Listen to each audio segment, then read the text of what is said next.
নমস্কার দর্শক বন্ধু, এই Manjula Chatterjee, Facebook page, YouTube channel video. এই গোলাপ গাছটায় আমি ফুল তুলতে এলাম, তো এসে দেখছি একটা ছোট্ট পাখিতে বাসা বানিয়ে তার মধ্যে আবার ডিম পেড়েছে। দুটোই তো দেখতে পাচ্ছি। হ্যাঁ, তো আমি অবাক হয়ে গেলাম।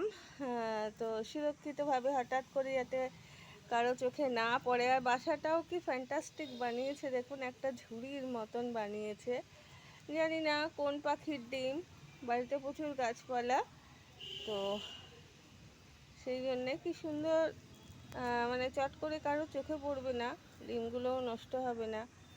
আমি পশু পাখি ভীষণই প্রিয়, খুবই ভালোবাসি, তবে এদেরকে আটকে রাখতে, খাঁচায় আটকে রাখতে একদমই ভালোবাসি না। ওরা আকাশে মুক্তভাবে উড়ে বেড়াবে, গাছের ফল খাবে, এটাই আমি পছন্দ করি। কুকুর বিড়াল এদেরকে চেন দিয়ে আটকে রাখা, এটাও ভালোবাসি না। তো এই যে কি সুন্দর দেখুন, কি ভালো লাগছে।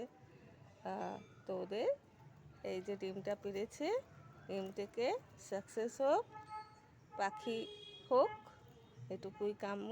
ধন্যবাদ।